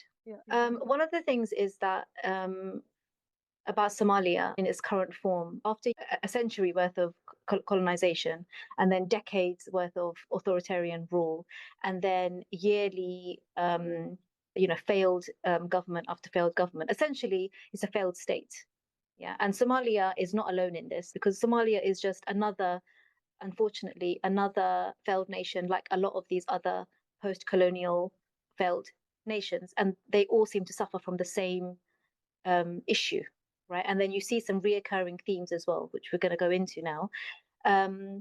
So as it currently stands, Somalia is not a robust political entity. So when we look at the current situation where recognition has been given to Somaliland, you know, albeit by the Zionist entity, if you just put that to one side, and Somalia is now claiming that it doesn't recognize Somaliland, the contradiction in it not recognizing Somaliland when it itself is not a political entity that is able to even survive independently, you know. So it's not even the case of the fracture. The situation is so bad that it's beyond even recognizing Somaliland, if that makes any sense. No, I completely agree with you. So how can Somalia claim that Somaliland is not a state without it, when Somalia itself isn't functioning independently or with legitimacy? And that brings it to today's situation, which is that the recognition of Somaliland has brought into, you know, jubilation from a lot of Somalilanders. It has also brought into, a lot of concern about the fact that who are we actually being recognized by? Is this something that we can even accept? There's also been some backlash by Turkey and some of the Arab nations as well, who are not, you know, I'm sure they're not for the same reasons. There's been some, you know, within the news articles that I've been reading, like from Somaliland, there have been people who are concerned about the fact that the recognition of Somaliland by the Zionist entity, alongside the fact that Palestinians will then be, you know, sent over to Somaliland. You know, there was one quote which was, "The people of Palestine are welcome in Somaliland. We will welcome them with open arms, but not like this," where then we then become part of the criminality and the complicity in the ethnic cleansing of Palestine. So I would say that the jubilation, I mean, you can tell me because you went to Somaliland recently, is actually quite limited. And I would say that this has been a discussion that has been taking place for many, many months before Netanyahu even opened his mouth. And the ones that were actually pushing this forward were coming straight from the White House. Yeah, so it's really interesting. You've touched upon a few, like a number of really important points. So first, I think the first thing to mention is, as you said, a lot of the pushback on, I mean, predominantly social media that we're seeing is coming from people who are, who identify with the nation state of Somalia. And the argument is that Somaliland can't be an independent state because it's part of Somalia. But then actually, we can confidently argue that Somalia itself is the remnants of a colonial creation. The lands that Somali people occupy are many and are not represented by the current nation state of Somalia. This is actually a very small segment of the lands that Somali people occupy, so have traditionally lived on. So Somalia itself is the remnant of colonialism. It's no different from Somaliland in that sense. So you have to question, where is this legitimacy coming from that Somalia is claiming? Interestingly, so I listened to the UN emergency meeting that happened in December when the recognition was announced. And a lot of reference was being made to Somalia's territorial integrity. Territorial integrity refers to the artificial borders that were left by the colonialists when they gave these countries in the global south, quote unquote, independence. One could actually argue that Somaliland technically was always under British rule. It was never under Italian rule. So its borders, you could argue to justify your claim over the land, that Somaliland was always a separate entity. It was always ruled by the British. It was never technically part of a nation state with Somalia historically before the arrival of the colonialists. And actually, that's what a lot of people in Somaliland are saying, that, you know, what is Somalia? Somalia itself is something that was created. It's not something that, you know, existed. So how can Somalia claim that Somaliland shouldn't be a separate nation when essentially they've been functioning that way for over 30 years? They've been functioning separately. They have their own government, they have their own police force, they have military, they have their own currency. They're essentially functioning as a completely independent nation and have been for the last 30 years. Somalia, on the other hand, has been very much heavily controlled by Western countries from the formation of these transitional governments that then led to the current federal government. The federal government itself is heavily dependent on Western countries to support it and back it. So really, the legitimacy argument is not a very good one. It's poor. It doesn't really apply here. Another point I think I want to mention is about the backlash from some of the Arab and Muslim countries. We can again argue that the fact that these Arab and Muslim countries themselves are the consequences of colonialism. They also came about because colonial powers drew these borders. Because if we look at it, let's look at it very fundamentally. What is a Saudi Arabian? What is a Saudi Arabian versus an Emirati versus a Yemeni versus an Omani versus a Bahraini versus a Kuwaiti versus an Iraqi? What are these nation states? They don't mean anything. They're just the consequence of colonial powers drawing up, you know, with sometimes with literally a ruler and a pen. If you look at some of the maps, drawing lines on a map. So for a nation that is, you know, it has been drawn on a map, to say that another nation that's also been drawn on a map is not legitimate is a completely spurious argument. Actually, it's actually comical. If it wasn't so serious, you would just laugh because it's a joke. So actually, any of these countries claiming that Somaliland can't, you know, break away, it's illegitimate, is a complete farce. The other thing, I'm not actually saying it should break away. The point that you're trying, the point legitimately so, which is on what basis? On what basis are you saying that Somaliland cannot break away? Exactly. Right? Because that's it. Because these are the same states that previous to that, well, not previous to that, they have accepted the state of Israel. Exactly. This is actually to do with geopolitical, strategic resources, trade, as you said, choke points and routes. They themselves have recognized the illegitimate state of Israel, and they themselves have pretty much walked through the genocide and are walking through the genocide of Gaza. And they are the ones also that have put together this fake ceasefire in order for the US and Israel to continue its plans in Gaza. So I do feel a bit like Somalis have been scapegoated in 100%, this. 100%, especially the people of Somaliland. And actually, I think you raised a really important point that I wanted to explore as well, which is that I think the major difference in the connection of Somaliland to Israel is that when the recognition was announced, there was an open celebration by some people in Somaliland with flags and things like that. So actually, just the optics of it look really bad, but it's not different from what's happening with, for example, the Egyptian government and the support that they've lent to the Israelis, which I'm sure you can go into more detail about. Or, you know, for example, Jordan or Turkey, the provision of airspace, the provision of land space, the provision of raw materials that they use to create their weapons, the provision of oil and gas and trade with Israel. So actually the people that are making the accusations are some of the biggest hypocrites, because not only do they recognize Israel, they also support Israel militarily, economically, and diplomatically.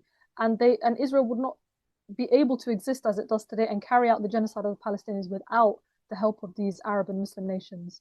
So I think it benefits them to openly criticize Somaliland because it helps to placate their populations who are upset with their involvement and their passivity in trying to bring about an end to the bombardment of Gaza.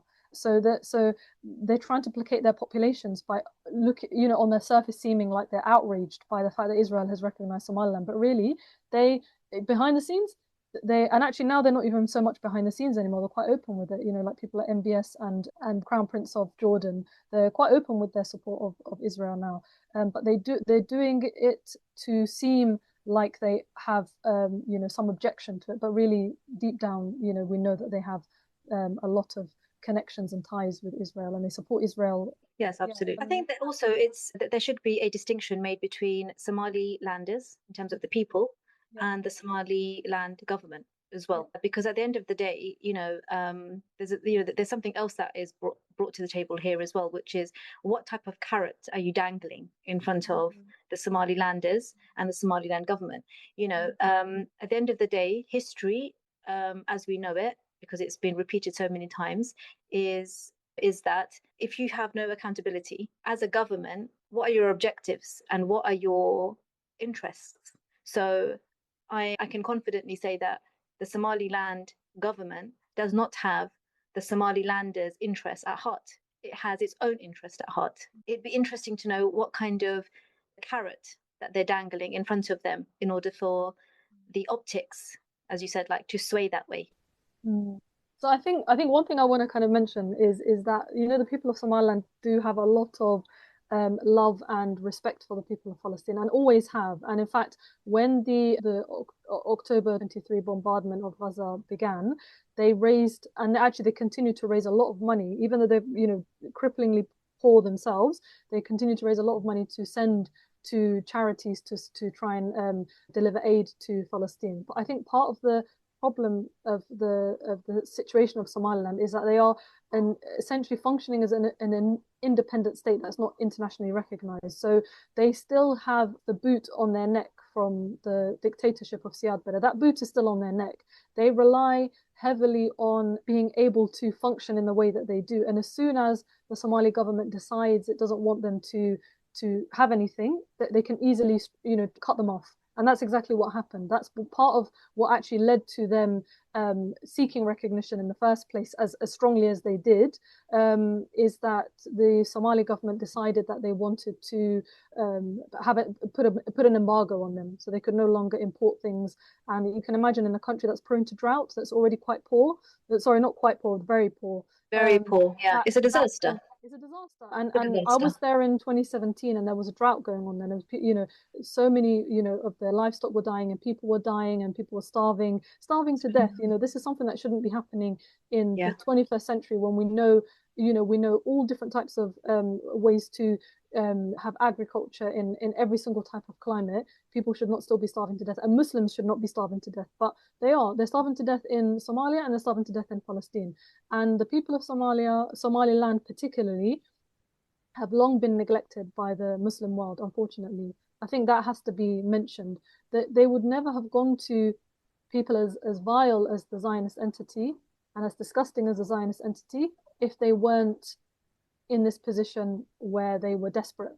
Desperate people will go wherever they can to get what they need. And so the fact that they don't have, although they've done a lot with what they do have, Somaliland still doesn't have proper infrastructure. There aren't, proper roads, there aren't proper hospitals, there aren't proper schools. It's very difficult for a society to move forward when they don't have those things. In addition to this, there is living memory of widespread ethnic cleansing, and the trauma that has come about from that. It's a very deep trauma, and unfortunately, it's one that is not even recognized by the government of Somalia. Southern Somalis still deny that this genocide ever took place. The government of Somalia has openly said, including in the UN meeting, that they do not recognize the occurrence of any genocide. If you look at what the Israeli representative said in the UN emergency meeting, as absurd as it is and outlandish as it is, he recognized the Isaq genocide, but doesn't recognize the genocide that they're doing in Palestine, but recognize the Isaq genocide. So, if you've got a situation where your own brother, who looks like you, sounds like you, speaks your language, follows your religion, is denying the oppression that they've carried out against you and continue to carry out against you, and you have the worst of humanity supporting you, that is a massive psychological effect. And then you see very strange things happening, like, accepting making allegiances with people that you never would have before. So I think that that's one thing I really wanted to get across actually in this podcast. Yeah, there's been a lot of backlash against the people of Somaliland because of this, and actually there shouldn't be. What should really be happening is Muslim nations should be looking inward and saying what would possess, people to celebrate something like this. What would possess them? What possesses them is that they are desperate and they are living with a boot on their neck, and they are perceiving that they're getting more support from the worst of humanity than from their own fellow Muslim brothers and sisters and fellow Somalis that, like I said, have so much in common with them. With all the resources of the Muslim world, they have chosen to give that to the US and to Europe and to funnel it into the Zionist entity. Imagine. That's what they've done. So Jordan and Egypt, I don't have the figures on me, but they are considered to be like failed states because they rely on aid, on foreign aid, and they have tens of millions in terms of their population. Yet Jordan doesn't have a control over its own water supply. It relies on the Zionist entity to turn the taps on and off. Imagine in that region. So it's not only that the Zionist entity occupies Palestine, it actually occupies Jordan. It also occupies Egypt in terms of their industry. So for the Zionist entity to then now openly, the phone call between Netanyahu and the president of Somaliland, and essentially what it's for is that Somaliland will get recognition, which is what you said, and therefore all of their problems that they've got is all going to be resolved as a result of this recognition. And justified or not, that's not really the point. The point is that we are talking about a desperate population here. On the other side, what does Israel want? And I don't even think that is any different to what the colonialists wanted. So that part of the conversation hasn't actually changed, because the shipping lanes, they still exist. The ports, they still exist. The military basing still exists. The intelligence positioning, it still exists. It's just a recapturing of strategic choke points.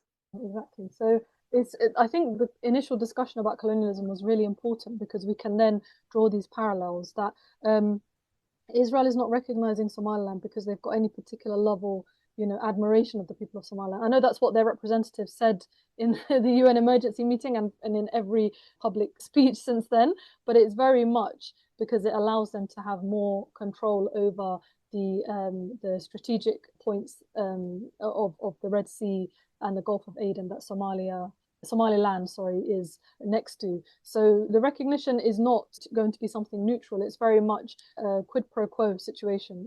You give me something and I'll give you something. So this is not something that's free. And I guess I think my worry, and I think the worry of a lot of people that are from Somaliland, is what is that going to look like eventually? How much are the Zionists going to embed themselves into the country? Are we going to have this situation where they eventually try to colonize Somaliland the way that they have colonized Palestine? I think this is the existence of the Zionist entity itself is a way to keep the Muslim lands from unifying and joining together. And so the way that they maintain and the way that the colonialists, including the Zionist entity, maintain the power and control that they have is to keep people separate and divided. And actually, their recognition of Somaliland is serving that effect. They want to create a division amongst the people and embed that division and take advantage of existing hostilities and existing tensions to do that. 100%. I mean, what do you call it when you have a foreign military base on your land? If that's not called occupation, what do you call that? And if there's more people from Somaliland who resist this, the kind of backlash that they're going to be facing from pockets of their own community and from the government itself. And I know that there's been a few scholars that have been arrested already. Absolutely agree with you, 100%. So one of the things that I paid a lot of attention to is that the people of Somaliland still have a lot of love for Islam and sincerity when it comes to wanting to hold on to Islam. And so if anyone can make them change their behaviors or do anything differently, it's through the lens of Islam. It's through appealing to their sentiment as Muslims. And I think having, religious scholars or people, people of authority in religious positions like imams openly talking about this, aligning yourself with the Zionist entity being something completely haram, it scared the government because, they know that Somalilanders will listen to people of religious influence, and that is one way of trying to squash dissent is by getting rid of those types of voices.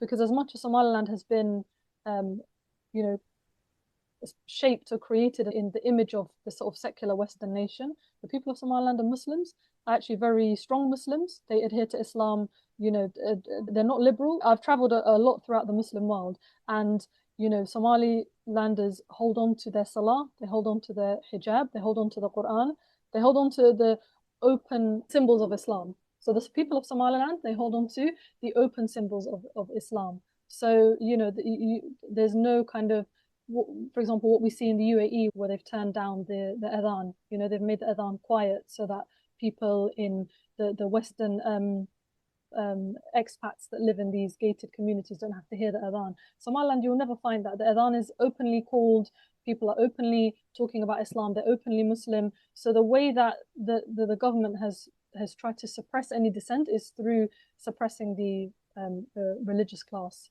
And actually, there's not that different to what Siad Barre did. How is it possible that in Muslim majority countries, you can be taken away for wanting to adhere to Islam and to be a Muslim in terms of, and I don't just mean from the symbols or the rituals, but we know that any kind of link between Islam and a reoccurring political reality, the recognition of Somaliland by the Zionist entity, like the scholars had done, is dangerous. So there is obviously so much more that we can discuss. This conversation is by no means exhausted at all. Some take-home points, inshallah.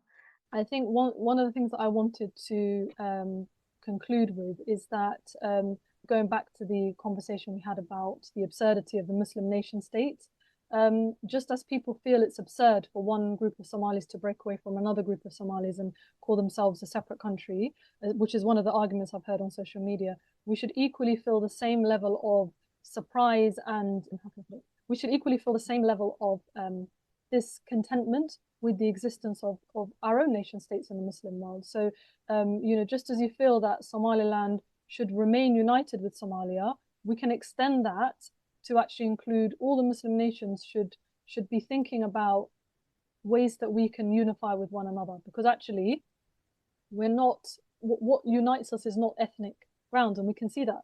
The fact that it's possible for even people of the same ethnicity to end up in a situation where they can no longer live under one state shows you that actually what you should be seeking is to be unified with people who share the same values and the same deen as you've been instructed in the Quran. So you should look at the nation state model as being something alien to the Muslim, something that Muslims should not be seeking, and extend, because you can make it make sense with Somaliland. So extend that into your own nations, whether that be Egypt or Jordan or Pakistan or Bangladesh. That nation state model is not meant for Muslims. It's not meant for us. That's why it doesn't work. The origins of all of these Muslim countries are very similar, and they all have come about through colonialism. My other point was that we should always remember that whenever these colonial entities want something from us, it always boils down to what they can extract from us, what they can gain from us. Somaliland is not different from this. Somaliland is just being used to achieve, it's a means to an end. They want more control of the Red Sea, they want more control of the Gulf of Aden, they want more control of these maritime trade routes, and they know that by controlling Somaliland through this recognition, that they will be able to achieve that more readily, because they're losing control of other places, for example, like Yemen.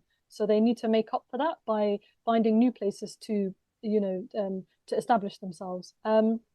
Another point that I really want to leave with is you only get a situation like we're seeing with the recognition of Somaliland when Muslims become desperate. So what would drive a population of Muslims to seek help from not only from non-Muslims, but the worst of them is this complete abandonment and neglect from the rest of the Muslim world.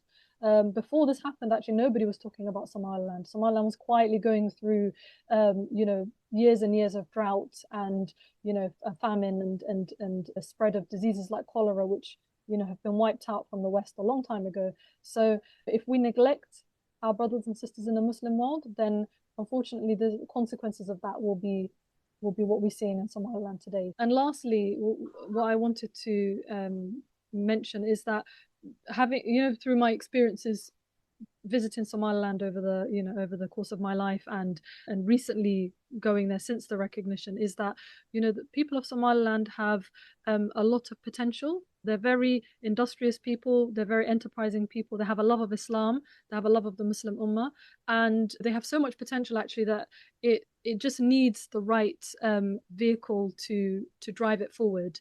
And I just pray that one day we'll have a situation where the Muslims can unify themselves on Islam and utilize all the potential that exists within the Muslim world to create a better dunya for all of us and to drive us towards achieving Jannat al-Firdaus in the Akhirah. Inshallah. Inshallah. Jazakallah khair, Amna. Okay. Jazakallah khair, Amna, for such a interesting and deep conversation. Thank you for your time. A reoccurring theme that we've had in all our discussions, inshallah, including the one today, which is that, unity, as you mentioned as well, under a political authority that we would posit, as Muslims, should be an Islamic political authority, which we have discussed before as, not just a religious state, but an order that rebalances the chaos that has taken place in the Muslim world. And we should, question the abnormal reality where these regimes of Muslim majority nations that have a history of a unified political authority, today they fight. Today they incarcerate Muslims. Today they torture Muslims. And they execute Muslims because they want to hold on to their deen. And they want to fight the West's war on terror on Muslims in their own land. Just like the two prominent scholars in Somaliland who spoke out against the Zionist recognition, or the respected scholars in Jordan who were arrested for simply reminding Muslims that Christmas celebrations are antithetical to Islamic beliefs. No one called for violence, but they just expressed the truth. So in the West, we have a very unique and privileged position here where we have a voice and we can speak, and we have a responsibility to keep that connection between us and the majority of the Ummah, to consistently be aware of the nuances and the issues that are surrounding the Muslim lands, and start looking at solutions through a lens that is not alien to our identity.